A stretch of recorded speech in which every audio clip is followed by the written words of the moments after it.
रात के करीब 10:30 बज रहे थे। बाहर हल्की हल्की बारिश हो रही थी और खिड़की पर गिरती बूंदों की आवाज कमरे में एक अजीब सी खामोशी घोल रही थी। अनामिका अपने बिस्तर पर बैठी थी, हाथ में पुरानी डायरी और आंखों में ढेर सारी यादें। उसने धीरे से डायरी खोली। पहले पन्ने पर लिखा था, एक बात भूली सी जो आज भी दिल में कहीं बाकी है। उसकी उंगलियां कांप उठीं। ये वही डायरी थी जो उसे आरव ने दी थी 5 साल पहले। वो दिन भी कुछ ऐसा ही था, बारिश का। कॉलेज का पहला दिन था और हर कोई भाग रहा था कि कहीं भीग न जाए। अनामिका भी भागते भागते लाइब्रेरी के बाहर फिसल गई। अरे संभालो! एक मजबूत हाथ ने उसे गिरने से पहले पकड़ लिया। थैंक यू, उसने शर्माते हुए कहा। बारिश में भागने का अपना ही मजा है, लेकिन संभल कर। लड़का मुस्कुराया। वो आरव था। उसकी आंखों में एक अजीब सी चमक थी, जैसे वो हर चीज को अलग नजर से देखता हो। धीरे धीरे दोनों की मुलाकातें बढ़ने लगीं। कभी लाइब्रेरी में, कभी कैंटीन में, तो कभी बस यूं ही कॉलेज के गार्डन में। तुम इतना लिखती क्यों हो? आरव ने एक दिन पूछा। क्योंकि कुछ बातें बोल नहीं पाती, अनामिका ने जवाब दिया।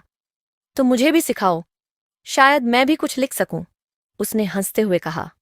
और वहीं से शुरू हुआ उनका साथ, शब्दों का, खामोशियों का और अनकही बातों का। एक शाम दोनों कॉलेज की छत पर बैठे थे। आसमान में सूरज ढल रहा था और हवा में हल्की ठंडक थी। अगर मैं एक कहानी लिखूं तो उसमें हीरो कैसा होगा? आरव ने पूछा। तुम जैसा, अनामिका ने बिना सोचे कहा। आरव कुछ पल उसे देखता रहा। और हीरोइन? अनामिका मुस्कुरा दी। वो भी मेरे जैसी। दोनों हंस पड़े, लेकिन उस हंसी के पीछे छुपा प्यार अब साफ नजर आने लगा था। एक दिन आरव ने अनामिका को एक डायरी दी। इसमें वो सब लिखना जो तुम मुझसे कह नहीं पाती। और तुम पढ़ोगे?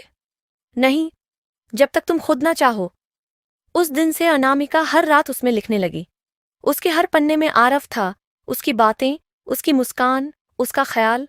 सब कुछ खूबसूरत चल रहा था, लेकिन एक दिन सब बदल गया। आरव अचानक बहुत चुप रहने लगा। कॉल्स कम हो गईं, मैसेज का जवाब देर से आने लगा। क्या हुआ है तुम्हें? अनामिका ने एक दिन पूछा। कुछ नहीं, उसने नजरें चुराते हुए कहा। तो फिर मुझसे दूर क्यों हो रहे हो? आरव कुछ बोलना चाहता था, लेकिन रुक गया। एक बात है जो मैं तुम्हें बताना चाहता हूं, लेकिन लेकिन क्या? छोड़ो, सही वक्त आने पर बता दूंगा। वो एक बात कभी कही ही नहीं गई। कुछ ही दिनों बाद आरव बिना बताए शहर छोड़कर चला गया। न कोई कॉल, न कोई मैसेज, बस एक चिट्ठी। मुझे जाना होगा, शायद यही सही है। तुम खुश रहना। अनामिका के लिए ये सब किसी झटके से कम नहीं था। ऐसे कैसे चला गया, बिना कुछ कहे? उसके मन में हजार सवाल थे, लेकिन जवाब कोई नहीं। समय बीतता गया। 5 साल गुजर गए। अनामिका अब एक सफल लेखिका बन चुकी थी। उसकी कहानियां लोगों के दिल को छूती थीं, लेकिन कोई नहीं जानता था कि हर कहानी के पीछे उसका अपना दर्द छुपा है। उसने उस डायरी को कभी फेंका नहीं। हर साल वो उसे खोलती और फिर बंद कर देती, क्योंकि उसमें एक बात अधूरी रह गई थी। एक दिन उसे एक बुक लॉन्च इवेंट में जाना था। वो स्टेज पर थी, लोग उसकी किताब की तारीफ कर रहे थे। तभी उसकी नज़र भीड़ में एक चेहरे पर पड़ी। वो आरव था। उसका दिल जोर से धड़कने लगा। इवेंट खत्म होने के बाद वो उसके सामने आकर खड़ा हो गया। कैसी हो? ठीक हूं, उसने खुद को संभालते हुए कहा। तुम बहुत अच्छा लिखने लगी हो। तुम्हारी वजह से, अनामिका ने हल्की मुस्कान के साथ कहा। उस दिन क्यों चले गए थे? अनामिका ने आखिर पूछ ही लिया। आरव ने गहरी सांस ली। क्योंकि मैं बीमार था। क्या?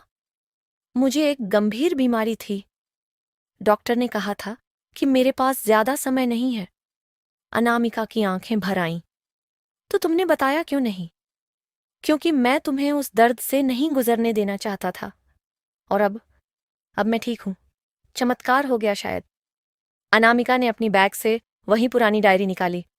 इसमें वो सब है जो मैं तुमसे कह नहीं पाई। आरव ने धीरे से पूछा।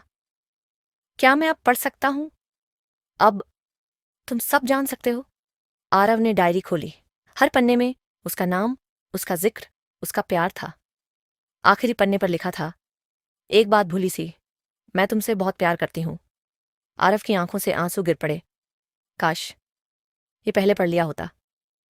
अब भी देर नहीं हुई है, अनामिका ने कहा।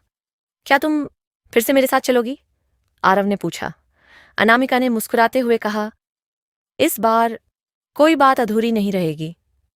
बारिश फिर से शुरू हो गई थी, लेकिन इस बार वो दोनों साथ खड़े थे। अब कोई भूली हुई बात नहीं थी, सिर्फ एक वादा था, हर बात कहने का, हर एहसास जीने का, और कभी भी एक दूसरे को अधूरा न छोड़ने का।